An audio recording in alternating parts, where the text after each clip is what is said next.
왕의 지성소에 들어가 영화롭게 변하리. 다 같이 묵상하시겠습니다. 이 말씀 레위기 8장 6절에서 13절입니다. 지난주 요절은 고린도후서 3장 18절입니다. 우리가 다 수건을 벗은 얼굴로 거울을 보는 것 같이 주의 영광을 보매 그와 같은 형상으로 변화하여 영광에서 영광에 이르니 그 주의 영으로 말미암음이니라. 아멘. 예, 우리의 마음에 덮여 있는 수건을 벗어야 됩니다. 이스라엘 백성들은 율법의 수건을 덮고 있어서 주님을 알아보지 못했죠. 우리가 헤게모니 이야기를 했는데 우리의 마음을 덮고 있는 헤게모니가 무엇인가 생각하고 그것을 벗고 말씀 중심으로 살아야 될 줄 믿습니다. 오늘은 레위기 8장 13절입니다. 모세가 또 아론의 아들들을 데려다가 그들에게 속옷을 입히고 띠를 띄우며 관을 씌웠으니 여호와께서 모세에게 명령하신 것과 같았더라. 아멘.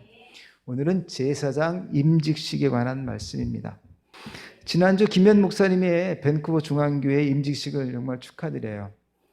밴쿠버 중앙교회가 목사님의 열정과 헌신으로 새로운 부흥의 전기를 맞이하기를 간절히 바랍니다. 코로나19로 몇 분밖에 모이지 못하는 임직식이었지만 설교하시는 목사님이나 또 축사와 권면 또 김현 목사의 다짐이 굉장히 열정적인 다짐이 은혜가 되었습니다. 그 임직식을 생각하면서 오늘 말씀을 준비하게 됐어요. 그래서 여러분에게도 그런 동일한 은혜가 함께하기를 바랍니다. 레위기 8장은 7일 동안 행해질 제사장의 임직식과 위임식 제사에 관한 내용입니다. 이 레위기 8장에 특별히 모두 7번이나 반복되어 나오는 말이 있는데 그게 뭐냐면 여호와께서 명하신 대로라는 말씀이에요. 그러니까는 백성들 마음대로 또 그 당시 문화 풍습대로 또 이방인의 어떤 모습대로가 아니라 하나님이 명령하신 그대로 행해야 된다. 그런 말씀입니다. 우리나라가 민주공화국이죠. 또 자유민주주의 국가 이런 말들을 씁니다. 그런데 정치가들은 아직도 개혁해야 된다. 개혁해야 된다. 자꾸 이런 말을 하는 거 보면 아직은 뭐예요? 완전한 민주주의 또 완전한 자유민주주의 국가가 아니라는 것을 알 수 있죠. 그리고 우리는 세계화와 시장 자유주의로 인해서 기본적인 자유주의라고 하는 것이 왜곡되어 있다는 것을 알아야 됩니다. 공산주의도 마찬가지입니다. 지금 그들은 다 이념으로 사는 것 같지만 가까운 중국만 봐도 자유주의 시장 경제 국가가 되고 있어요. 그러니까 사실은 오늘날은 이념의 사회가 아니라 자본주의 사회인 겁니다. 공산주의나 민주주의나. 그러므로 이런 상황에서 정치가들의 말이나 정부의 말을 들을 때 치킨 헤드가 되어가지고 맹목적으로 따르면 안 됩니다. 우리는 성경이 말씀하시는 대로 따라가야 돼요. 세상에서 말하는 자유는 하나님이 빠진 자유예요. 그렇지 않습니까? 그러므로 세상을 움직이는 헤게모니가 무엇인가를 살펴보고 그 헤게모니 따라 사는 것이 아니라 성경의 헤게모니를 따라 우리가 살아야 한다고 하는 것이죠. 우리의 신앙생활은 세속의 문화가 아니라 늘 하나님이 말씀하시는 대로 따르는 것이어야 합니다. 사실 세상과 하나님 말씀 사이에서 갈등이 올 수가 있습니다. 그러나 그 갈등을 지혜롭게 해결할 수 있도록 하나님께 지혜를 구하면서 어떻게 하든지 간에 말씀 중심으로 설 수 있기를 간구해야 하고 그렇게 행동하며 살아야 하는 것이죠. 외국에서 공부를 하고 오신 분들과의 이야기를 들어보면 외국 사람들, 교수들은 본인이 신앙이 없다고 말하는데도 그 사람들은 굉장히 정직하게 산다는 거예요. 그런데 한국 사람들은 거기 가서 공부를 하는데 본인이 그리스도인이라고 하면서도 정직하지 않게 산다는 거예요. 이게 무슨 말입니까? 어떻게 보면 굉장히 심각하죠. 그죠? 그런데 이 서구 사회는 수천 년간의 기독교적 문화 속에서 성장해 온 거예요. 그러니까 기본적인 바탕에 뭐가 있어요? 기독교 문화의 정직성이 있다는 거예요. 근데 우리나라는 그렇지 않기 때문에 신앙을 가져도 기본적인 그 정직성에서는 약하다는 거죠. 이게 우리를 한번 심각하게 한번 생각해 볼 문제가 됩니다. 한국 교회가 왜 지금 코로나19 사태에서 지적을 받게 되는가? 정말 뿌리 깊은 기본기가 부족하다는 거예요. 즉 하나님 말씀을 따라 살아가는 기본기가 부족하기 때문에 그럴 수 있다는 것이죠. 그러므로 오늘 말씀대로 뭐라고 말씀하십니까? 임직식을 하는 것조차도 뭐라고요? 하나님이 지시하시는 방법 그대로라는 거예요. 우리는 늘 하나님 말씀대로 따르는 사람이 될 줄 믿습니다. 첫 번째 임직식 준비입니다. 1절부터 2절까지는 임직식을 준비하는 내용이에요. 제상의 옷, 관유, 속죄제 제물로 드릴 수소 1마리, 번제와 위임식에 쓰일 순양 2마리, 누룩 넣지 않은 빵 1바구니를 준비해야 했습니다. 귀중한 예식에 제물과 음식이 빠질 수는 없죠.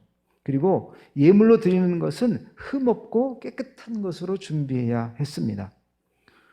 예전에 우리 어르신들이 종이돈을 다리미로 다려가지고 깨끗하게 준비했던 그런 생각이 납니다. 저도 예물을 준비할 때 보면 되도록이면 깨끗한 돈을 준비하려고 애를 쓰는데 그런 어떤 성경의 말씀을 좀 따라보고 싶은 마음인 거죠. 오늘날의 예배에도 드려지는 몸과 마음과 예물을 통해서 수직적인 관계의 화평이 이루어졌음을 확인하는 것이고 또 함께 나누는 애찬을 통해서 수평적 관계의 화평이 이루어졌음을 선언하는 것입니다. 그러니까 예배라고 하는 것은 수직적 관계만 회복되면 끝나는 게 아니라 수평적 관계도 회복되었음을 공포하는 거예요. 그게 드려짐을 통해서는 수직 관계, 또 나눔을 통해서는 수평 관계가 회복되는 것을 선언하는 것입니다. 흔히 이렇게 말할 수 있습니다. 예물이나 형식이 무엇이 중요하냐? 마음만 준비하면 되지라고 생각하는 경우가 있습니다. 그런데 요즘 코로나19로 인해서 가정에서 예배를 드리다 보니까 많은 사람들이 좀 애로사항이 있다는 이야기들을 해요. 예물을 봉투에 담아 준비하지도 않고 또 옷차림이나 자세가 많이 자유로워졌다는 것이죠. 그러다 보니까 내가 정말 예배 드리고 있는 게 맞나 하는 그런 염려가 생긴다고 하는 것이죠. 유치부 아이들이 내복을 입고 유치부 영상 예배를 드리는 것을 귀엽게 봐줄 수 있습니다. 그렇죠? 그런데 마치 아이들이 그렇게 옷을 입은 것처럼 우리들도 어린아이들처럼 옷차림과 자세가 자유로워지는 것, 그것이 우리의 예배와 믿음 생활 또 하나님과의 연합을 위한 예배 시간에 정말 도움이 되었는가 하는 거예요. 아니면 왠지 찜찜해서 문제가 있다는 생각이 드십니까? 만약 찜찜해서 뭔가 문제가 있다는 생각이 든다면 재고해 볼 필요가 있는 겁니다. 한 번쯤 다시 정립할 필요가 있는 거예요. 유대인들은 예배하고 기도할 때 둥근 키파를 머리에 쓰고 탈릿이라고 하는 그런 긴 쇼를 준비했습니다.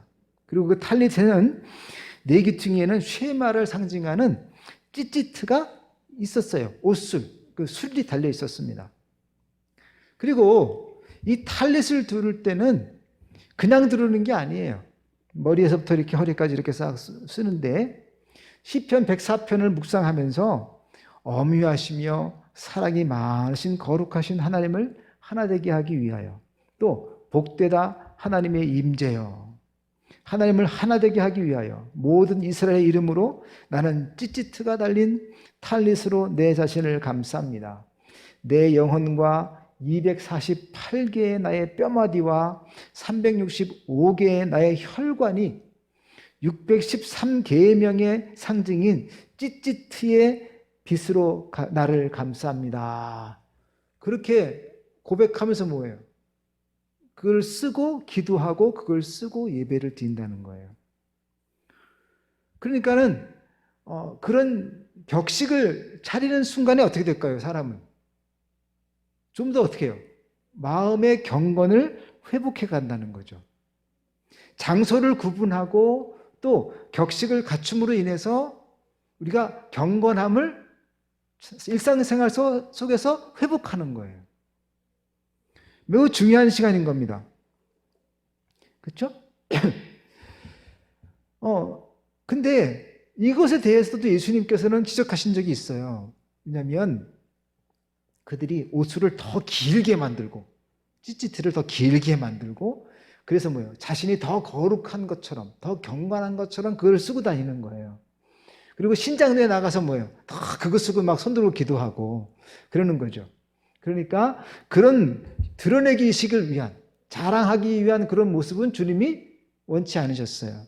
그래서 그것을 갖다가 지적하셨죠. 그러면서 뭐라고 말씀하십니까? 골방에 들어가서 기도해라 이렇게 말씀하셨죠. 물론 그런 예수님의 말씀이 있긴 하지만 그러나 예수님께서도 예배를 드리러 가셨을 때 설교하셨을 때 이 탈릿을 쓰셨을까요? 안 쓰셨을까요? 예수님도 탈릿을 쓰고 기도하시고 탈릿을 쓰고 설교하셨단 말이에요. 그러니까 뭐예요? 예수님은 아마 그냥 아무 옷이나 입고 그냥 평범한 옷을 입고 다 기도하셨을까? 그렇지 않다는 거예요. 그냥 평범한 옷 입고 설교하셨을까? 그렇지 않다는 거예요. 회당에 가셨을 때 다 격식을 갖추고 입으셨단 말이에요. 그러니까 그 형식 자체가 문제가 아니라 그 형식을 취하는 인간의 교만함 또는 자랑거리 이것이 잘못됐다는 것이지 경건을 위한 그런 형식들은 뭐예요? 어느 정도 유용한 것이죠. 유익한 것이란 말이에요. 그리고 예수님께서는 분명히 우리의 의가 유대인들의 의보다 더 어떻게 해요? 바리새인들의 의보다 더 좋아야 된다고 말씀하셨죠. 그렇죠? 그것은 무슨 말씀입니까? 즉 그냥 탈릿을 두르고 경건한 모습을 찾는 것이 중요한 것이 아니라 진짜 중요한 의가 있는데 바로 뭐예요? 예수 그리스도의 보혈을 통한 의, 그 의를 덧입어야 한다고 주님이 말씀하고 계신 겁니다. 그러다 보니까 우리가 종교개혁을 이루면서 종교개혁을 과정 가운데서 어떤 일이 있었냐면 우리 기독교는 경건을 위한 보조적인 형식과 도구를 하나님보다 더 의지하지 않게 하려고 그것들을 없앴어요. 그리고 유일하게 남겨놓은 것이 뭐냐면 십자가예요. 십자가. 그리고 십자가만 남겨놨다고 하지만 그러나 중세의 성당들을 다 뭐했어요? 성당의 모습 모양들을 다 갖추고 그대로 기독교로 예배를 드린 거예요. 그러니까는 종교 개혁이 일어나가지고 다 상가로 간 게 아니란 말이에요. 그 중세 때의 전통적인 예배당을 다 사용했다고요.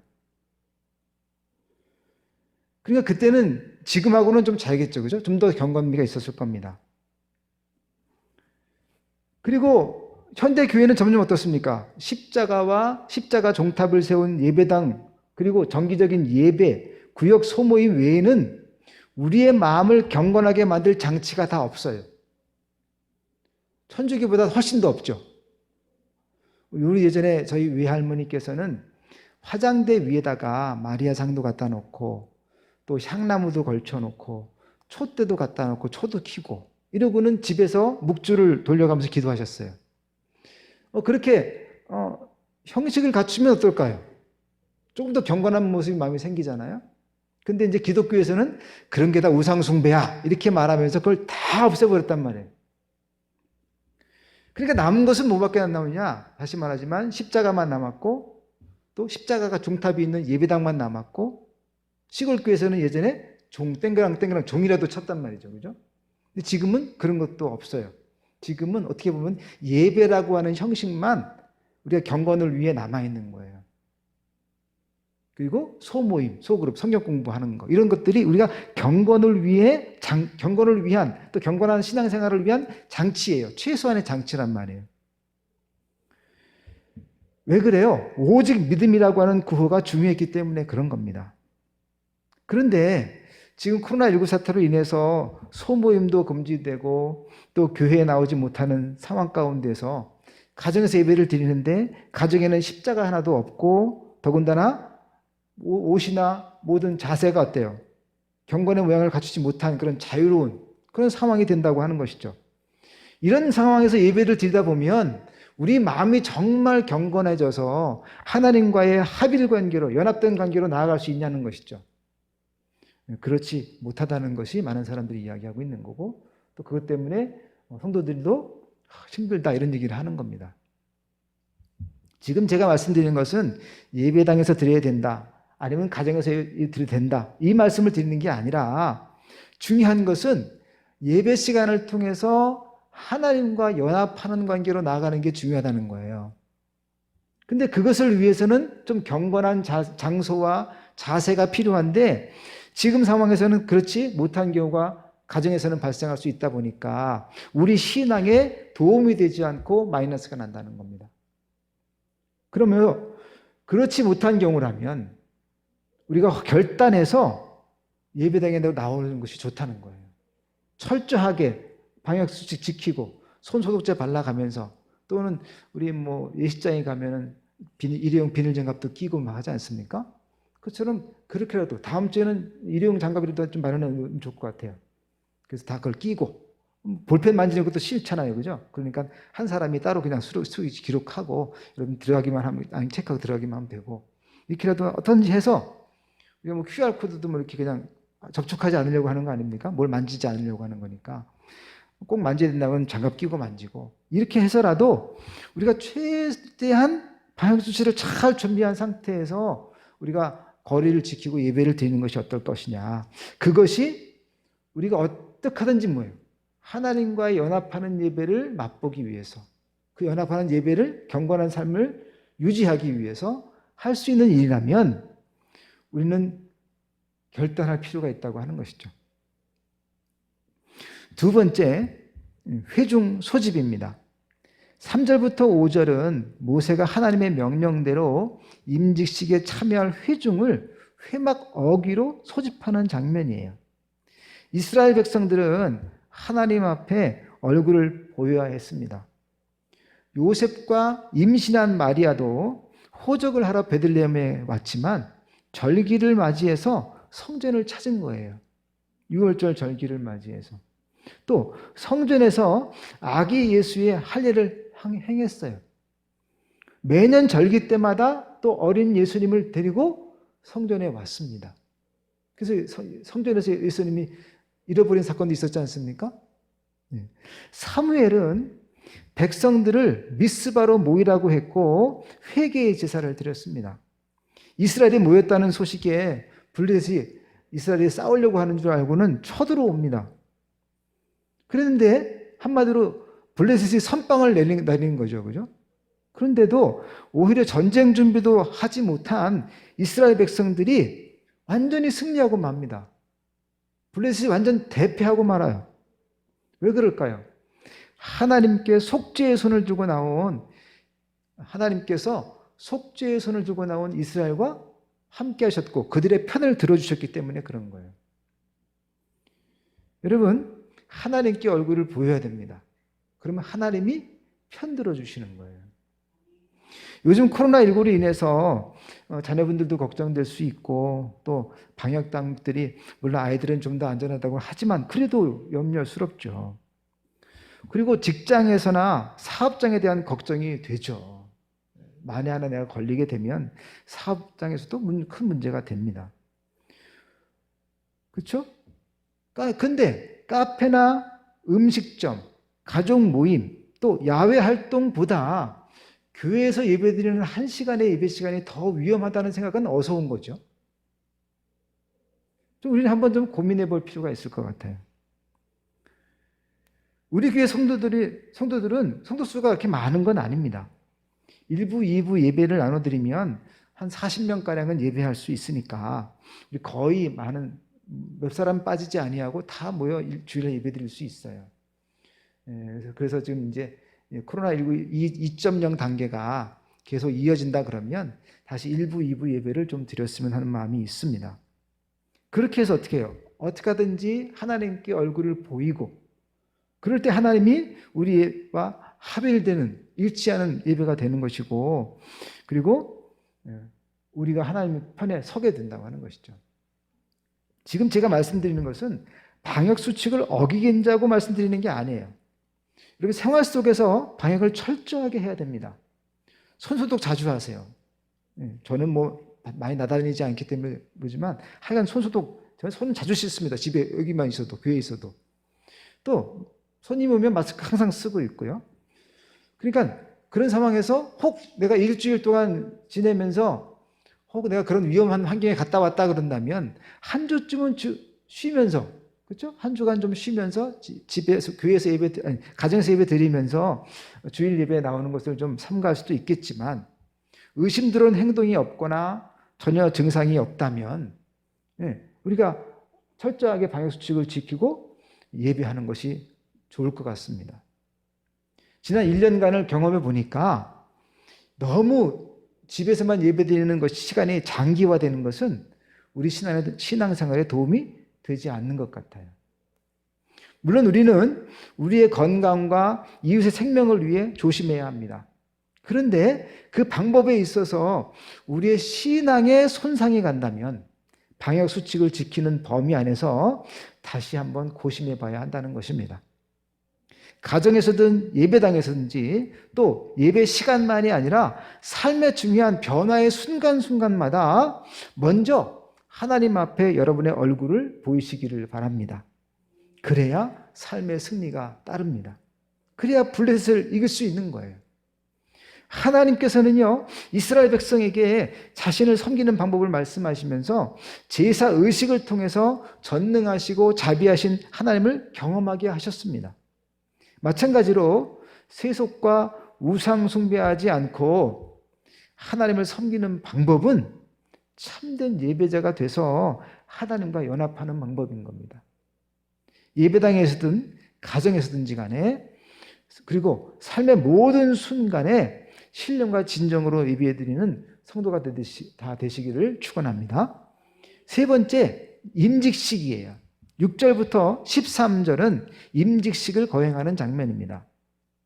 이것을 네 마디로, 네 단어로 요약하면 씻기고, 입히고, 바르고, 붓고예요.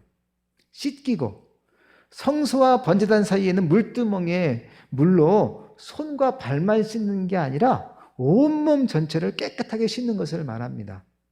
그러니까 제물을 다 씻기는 것처럼 아론과 제사장들은 뭐예요? 다 씻는 거예요. 깨끗하게. 그걸 통해서 뭐예요? 성별되는 거죠. 거룩하게 분리가 되는 겁니다. 이 물두멍의 물은 인간을 모든 죄악으로부터 정결케 해주는 그리스도의 생명수라고 말할 수 있죠. 생수의 강이 흘러나리라 이렇게 말씀했죠. 그 다음에 거룩한 옷을 입힙니다. 아론은 최초로 7가지 대제사장복을 입고 기름 부음을 받았습니다. 이어서 아론의 자녀들도 기름 부음 받았는데 그들의 복장은 대제사장의 복장보다는 달리 속옷, 그다음에 띠, 관 등의 3가지 복장문을 이야기하고 있어요. 7가지 복장을 다 설명하려면 오늘 설교가 너무 길어져요. 그래서 그건 또 다음 기회가 되면 그런 예복에 대한 이야기는 하게 될 겁니다. 근데 입힌다고 하는 것은 자격과 권한을 부여한다는 뜻이에요. 죄 씻음을 받았다고 해서 아무나 하나님 앞에 나아갈 수 있는 것은 아닙니다. 하나님이 정하신 사람, 하나님 앞에 갈 수 있는 자격을 받은 사람만이 가능합니다. 그런 입장에서 아론의 자손들에게 주신 하나님의 은혜가 큰 거죠. 그렇죠? 근데 지금은 어떻습니까? 지금은 성소의 휘장이 찢어짐으로 말미암아서 누구나 다 하나님 앞에 담대하게 나아갈 수 있게 된 것이고 우리는 다 주님 앞에 제사장이 되었다고 하는 것이죠. 왕 같은 제사장이 된 거예요. 히브리서 4장 15절 16절에 분명히 우리에게 말씀하고 계십니다. 그 다음에 세 번째, 관유를 발라요. 관유는 거룩한 용도에만 사용하기 위해서 특별히 제조된 향기나는 기름입니다.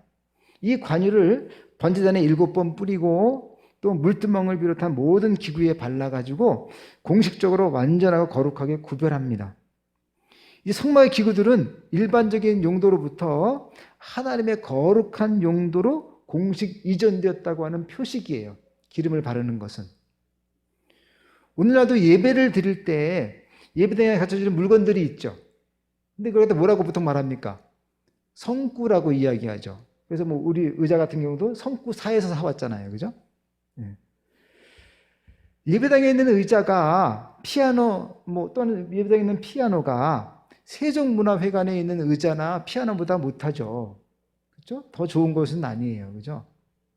물론 어떤 정동교회 같은 경우는 파이프 오르간이 있더라고요. 예배당에. 강단 뒤에 파이프가 다 있어요. 정말 비싼 거죠. 그게. 그렇지만 더 좋은 것은 아니어도 그것은 하나님께 드리는 예배를 위해 구분되었기 때문에 더 소중한 것이죠. 그렇죠? 더 비싸거나 더 귀한 것은 아니지만 소중한 거예요. 기물뿐만 아니라 우리 그리스도인은 다 뭐예요? 하나님 앞에 굉장히 소중한 존재가 된 거죠. 그 다음에 관유를 붓고 거룩한 관유를 아론의 머리에 부었습니다. 기름을 붓는다고 하는 것은 그에게 신적인 사명과 권위를 부여하는 겁니다. 그리고 이제 공식적으로 이제 임직하는 거예요. 이 사람은 하나님의 제사장이다라고 붓는 겁니다. 예. 아론은 대제사장이니까 머리에 기름을 부었어요. 근데 대제사장이 아닌 그 아론의 자손들은 그냥 발랐다고 성경 주석은 그렇게 합니다. 그래서 구약시대에 기름 부음 받은 자는요, 제사장이 있었고 왕이 있었고 선지자 3명이 기름 부음을 받았어요. 그 후에 히브리 사람들은 메시아 사상을 가지고 있었는데 그 메시아가 뭡니까? 구세주죠. 그죠? 그 구세주는 뭐예요? 메시아라고 하는 이름 뜻은 뭐냐면 기름 부음 받은 자라는 뜻이에요. 그래서 예수님께서는 진정한 메시아가 되십니다. 왜냐하면 예수님은 대제사장이시죠. 그리고 만왕의 왕이시죠. 그리고 하나님을 직접 보여주신 선지자이시죠. 그래서 이 3가지의 모든 직분을 다 가지고 계신 분이 예수님이셔요. 그래서 완전한 메시아가 되시는 겁니다. 아울러 기름 부음은 하나님의 일을 위해서 성별된 자들에게 하나님께서 부어주시는 성령을 상징하기도 합니다. 오늘날 우리 그리스도인을 위한 표현으로 바꿔 요약하면 그리스도의 보혈로 씻겨지고 예수 그리스도로 옷을 입고 그리스도의 복음으로 무장하고 성령의 충만함으로 살라, 이런 의미예요. 그러니까 목회자나 성도나 어떻게 해요? 이렇게 입고 씻고 입고 부르고 바르고 부어줘야 된다는 거죠. 4번째, 위임식 제사입니다. 14절부터 32절까지는 임직식을 드리는데 속죄제, 번제, 위임제로 이루어져요. 속죄제는 임직자의 죄를 사하기 위한 것입니다. 그러니까 아론으로 시작된 제사장들은 먼저 자신의 죄를 성별하는 시간이 필요하다는 거예요. 만왕의 왕이신 예수님께서는 죄가 없으시니까 자신을 위한 속죄를 드릴 필요가 없습니다. 그러나 사람은 자신을 위한 속죄부터 먼저 드려야 되는 거죠. 그렇죠? 예수님은 완전한 대제사장이 되셨고 십자가에서 단번에 자신을 희생제물로 드리셔서 우리의 모든 죄를 사하시고 우리를 구원으로 인도하셨습니다. 죄가 없으시기 때문에 자신이 제물이 되실 수 있었던 거예요. 또 번제라고 하는 것은 온전한 헌신을 상징하는 겁니다. 큰 제사장께서는 우리를 또한 왕 같은 제사장으로 부르셨습니다. 그렇죠? 베드로전서 2장 5절에도 너희도 산돌같이 신령한 집으로 세워지고 예수 그리스도로 말미암아 하나님이 기쁘게 받으실 신령한 제사를 드릴 거룩한 제사장이 될지니라, 이렇게 말씀하고 있습니다. 신앙과 세상 반씩 섞인 중간은 없어요. 모든 성도는 세속과 구별되어서 하나님 앞에 온전하게 서야 합니다. 그게 바로 번제예요. 완전히 다 태워드리는 거예요. 그 다음 세 번째, 위임제는 제사를 드릴 자격을 모세에게서 아론에게로 위임하는 거예요. 순양 한 마리를 안수하여 잡아서 그 피를 아론의 오른쪽 귀, 또 그다음에 오른쪽 엄지손가락, 오른쪽 발가락에다가 바릅니다. 이것은 전적인 순종과 헌신을 상징하는 거예요. 특히나 귀라고 하는 것은 우리가 아는 것처럼 구멍을 뚫어서 어떻게 해요? 평생 종으로 살게요 하는 예속적인 관계에 속한 부위죠. 그죠? 다 거기다 피를 바릅니다. 하나님의 말씀을 주의 깊게 듣고 그 말씀대로 철저히 순종해야 한다고 하는 상징적인 행위인 거예요. 그리고 관유와 피를 아론과 그의 자녀에게 뿌렸는데 그 피 뿌림을 통해서 죄가 가리워지고 거룩해지는 겁니다. 또 무교병과 그다음에 떡 한 개, 그다음에 전병 한 개를 가져다가 오른쪽 뒷다리에 놓고 짐승의 양의 오른쪽 뒷다리에 올려놓고 그 전부를 아론의 손과 그의 아들들의 손에 두어요. 누가? 모세가 그걸 다 이렇게 안겨줘요. 그리고 그것을 갖다가 들고 아론이 가서 하나님 앞에 흔들어요. 이렇게. 이 흔드는 게 뭐냐면 이걸 거제 또는 요제라고 하는데 흔들어 드려요. 그럼 먼저 올라갈 땐 이게 누구 거예요? 올라갈 땐 하나님 거. 내려올 때는 하나님이 은혜로 주신 거예요. 그래서 하나님께 먼저 드림이 되고 그 다음에 그것을 받아가지고 어떻게 해요? 제사장들이 또 그것을 먹어요. 뭐 오늘날은 목사님들이 이중직을 금했고 지금은 이제 형편에 따라서 어쩔 수 이중직을 하기도 하지만 하나님께 드려진 예물을 통해서 뭐예요? 목회자 가정이 그것을 생활할 수 있도록 하는 거죠. 그처럼 하나님께 먼저 드렸다가 그것을 제사장 몫으로 받아서 제사장이 먹고 생활할 수 있도록 하는 겁니다. 근데 이것을 통해서 어떻게 해요? 이제 모세가 그동안 제사를 주관했는데 그것을 아론에게 위임을 해서 아론의 손에 넘겨줌으로 말미암아 그 위임식을 한 겁니다. 그래서 이제는 아론에게 자격이 주어지게 된 거죠. 오늘날의 모사 위임식도 이러한 레위기 위임식을 닮았어요. 총회로부터 목회자가 되려면 총회로부터 목사 안수를 받아야 됩니다. 기름 부음을 받는 거죠. 그죠? 그리고 한 교회 목회자로 세움을 받습니다. 누가 인준을 해요? 총회가 인준을 해서 세우죠. 그렇죠? 그렇게 해서 한 교회를 담임하여 목회할 수 있도록 자격을 부여해 주는 거죠. 그게 바로 위임식인 겁니다. 다섯 번째, 위임식은 1회 동안 진행됐어요. 33절부터 36절까지는 꼬박 일주일 동안 드려야 한다라고 이야기합니다.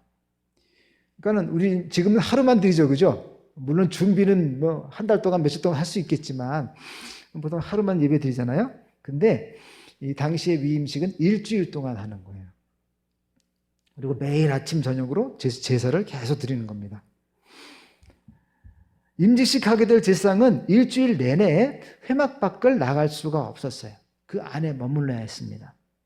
이 기간이 요제를 통해서 돌려받은 음식으로 식사를 합니다. 그 기간 동안 거제 쪽이죠. 흔들어 드리는 것을 음식을 삼아서 먹는 겁니다. 그리고 그 안에 머무는 거예요. 나가지 않고. 이 시간을 통해서 하나님과의 만남의 시간을 충분하게 갖는다는 의미입니다. 그리고 일주일 동안을 준비하는 거죠.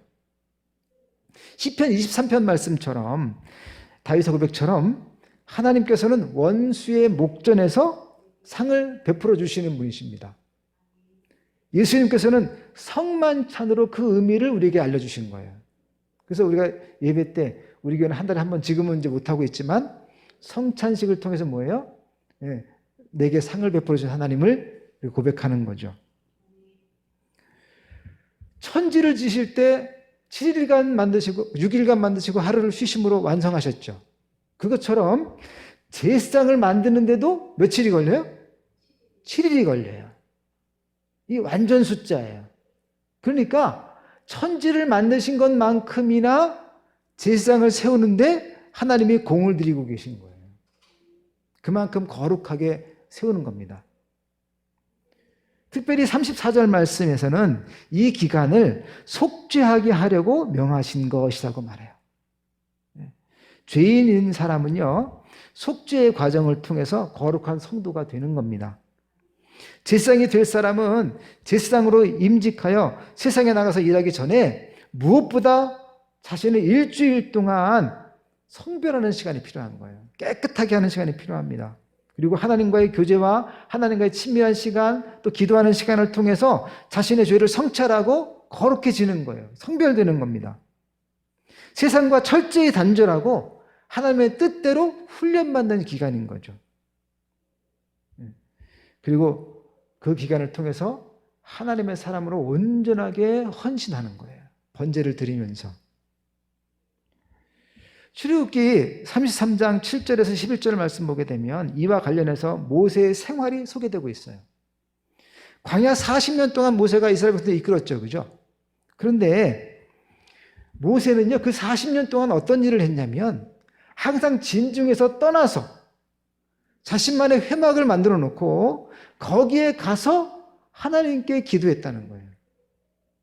매일매일 진을 떠나서 회막에 가서 예배하고 기도했어요. 마치 친구와 대화하듯이 하나님과 대화하는 시간을 가졌어요. 물론 모세가 어떤 기도를 했는지 자세하게 나온 건 아니지만 자신의 입신양명을 기도했겠습니까? 이스라엘 백성들을 위해 헌신하고 중보자 역할을 감당했겠죠. 그죠?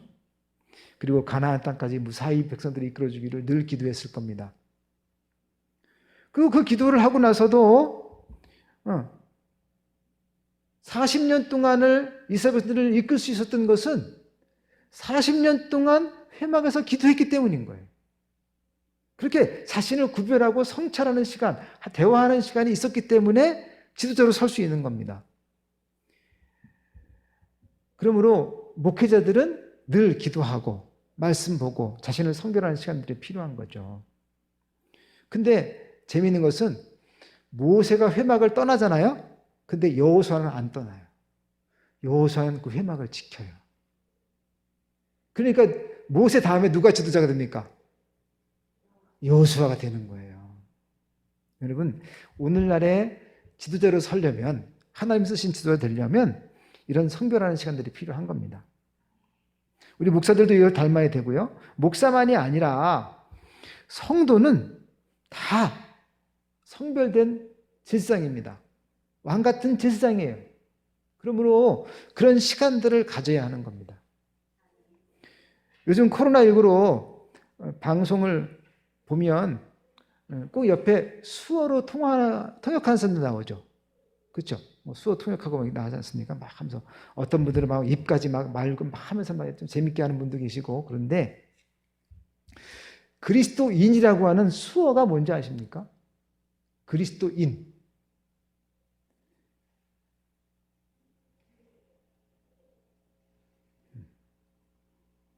이게 뭐냐면 기도하고 믿고 믿는 사람이라는 뜻이에요. 이게 남자, 여자예요. 이게 사람이에요, 사람.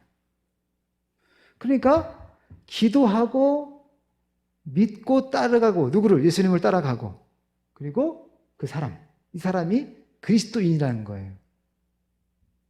여러분, 목회자들은 물론이거니와 목사들보다 더 힘들게 세속에 맞서 싸워야 하는 성도들은요, 목회자만큼이나 말씀을 읽어야 되고요, 배워야 되고요, 기도하며 삶을 살아야 됩니다. 그래야 도전해오는 블레셋을 물리칠 수 있고요, 그래야 만몬이라고 하는 골리앗을 싸워서 승리할 수 있는 거예요. 대제사장 되신 예수 그리스도의 대속으로 말미암아 우리는 거룩한 하나님의 자녀가 되었습니다. 우리는 모두 그리스도 안에서 거룩하게 임직받은 제사장입니다. 이제 그 사실을 깊이 인식하는 시간이 필요하고, 하나님의 거룩함을 이 세상에 실현하기 위해서 모세처럼 하나님과 교제하는 예배에 최선을 다해야 합니다. 일상생활 속에서 경건의 훈련을 해야 합니다. 기도해야 하고 찬양하고 말씀 보는 건 예배 시간만이 아니라 매일매일. 또 레위기와 민수기를 보면 하나님 앞에 상번제를 드렸어요. 해가 뜰 때 제사하고 해가 질 때 제사했어요. 매일매일 성전에서, 성막에서. 그리고 다니엘은 어떻게 했어요? 다니엘은 하루에 3번씩 기도했어요. 어떤 시간에? 상번제 드리는 시간, 해가 뜨는 시간, 또 대낮에, 또 저녁에 해 질 때 기도했어요. 바벨론에서도. 가지는 못하지만 그러나 자기 자리에서 그 상번제를 기억하면서 기도한 거예요. 우리도 마찬가지입니다.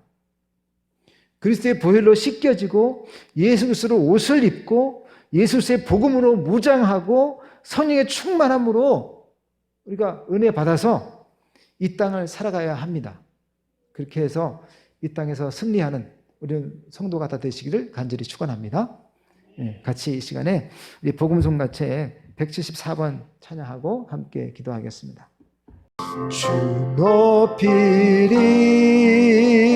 높이리 생명 나에. 같이 기도합니다. 사랑에 충만하신 아버지 하나님, 아버지여, 아론의 임직식을 통하여 이 시간 은혜 받게 하신 것을 감사합니다.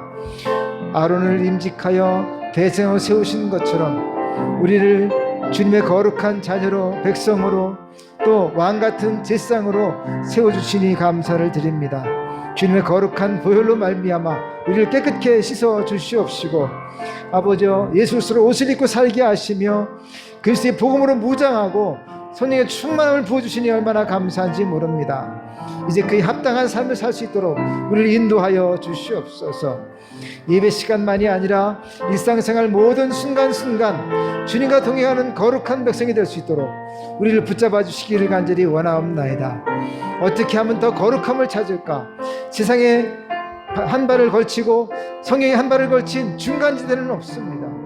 오직 주님 안에밖에는 없사오니 오 주여, 우리를 붙잡아 주시옵시고 주의 거룩한 백성으로 매일매일을 살아갈 수 있도록 인도하여 주시옵소서. 오 주여, 감사하며 예수님의 이름으로 기도합나이다.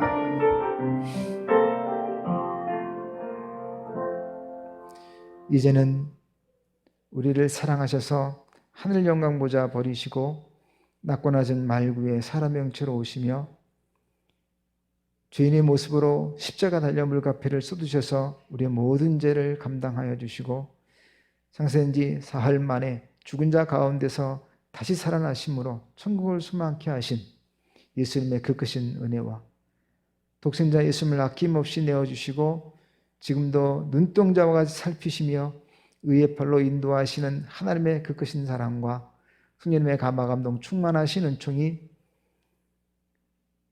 예수님의 보혈로 거룩함을 깨끗하게 되고 그리스도로 옷을 입고 말씀으로 무장하고 성령 충만한 삶을 살기 원하는 왕같은 제상으로 살기 원하는 이 시간 예배는 모든 성도들 머리 위에와 가정과 자녀들과 사업장과 지역과 민족이 지금부터 영원토록 함께 하시기를 간절히 축원하옵나이다. 아멘. 아멘. 주여. 오 주여.